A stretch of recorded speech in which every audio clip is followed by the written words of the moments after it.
राधे राधे मित्रों।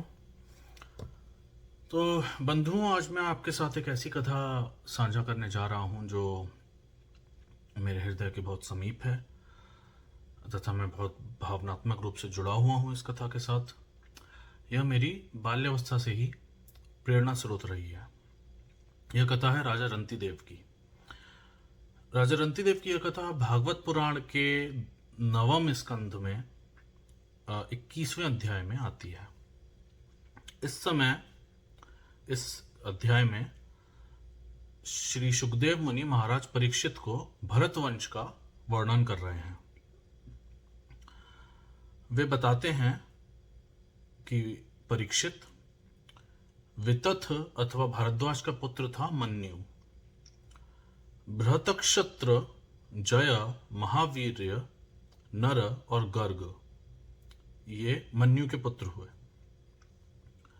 नर का पुत्र था संकृति।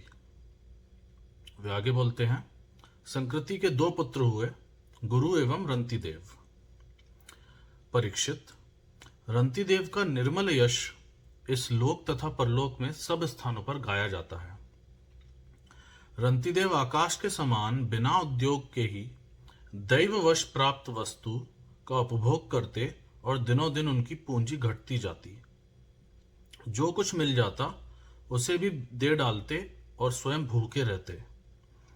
वे संग्रह, परिग्रह तथा ममता से रहित तथा बड़े धैर्यशाली थे और अपने कुटुंब के साथ दुख भोग रहे थे। अब मुख्य कथा यहां से आरंभ होती है। एक बार तो लगातार 48 दिन ऐसे बीत गए कि उन्हें पानी पीने तक को नहीं मिला।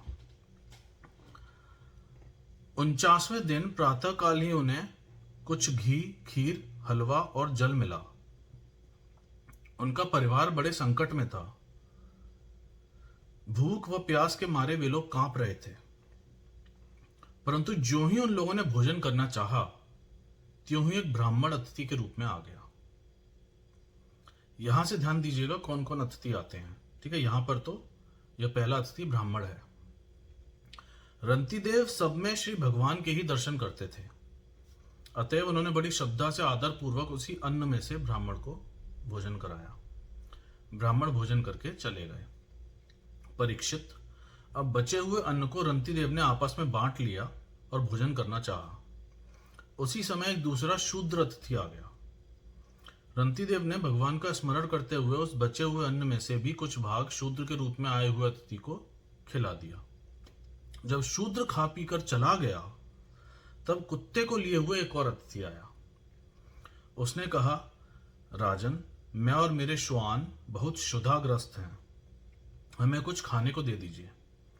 रंतिदेव ने अत्यंत आदर भाव से जो कुछ बच रहा था सब का सब उसे दे दिया और भगवन्मय होकर उन्होंने श्वानों तथा श्वानों के स्वामी के रूप में आए हुए भगवान को नमस्कार किया। अब केवल जल ही बच रहा था और वह भी केवल एक मनुष्य के पीने भर का था। इन लोगों को 48 दिन से जल भी नहीं मिला था।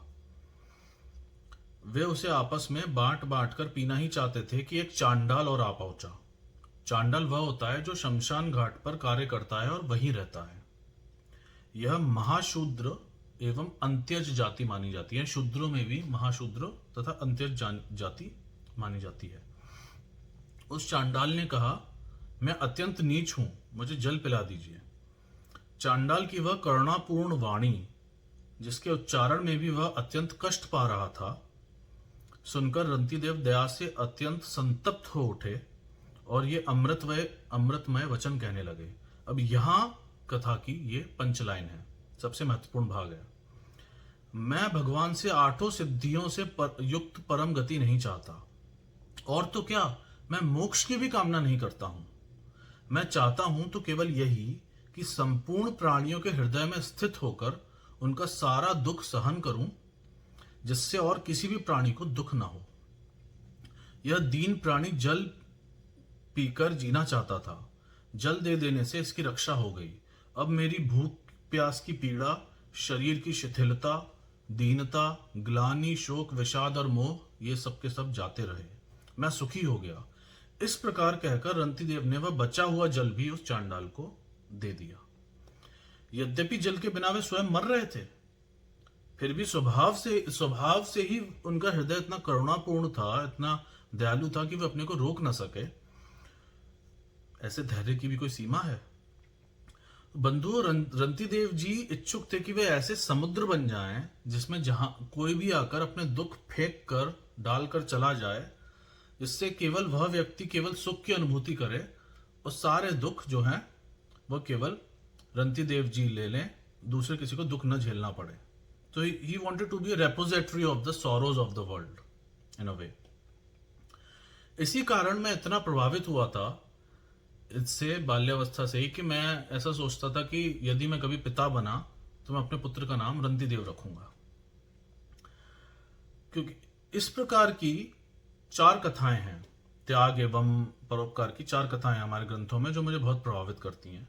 ये पहली कथा थी। अन्य 3 कथाओं पर भी मैं चलचित्र बनाऊंगा। आपको यह कथा कैसी लगी, आप टिप्पणी खंड में नीचे बताइए। धन्यवाद। पुनर्मिलामः। राधे राधे।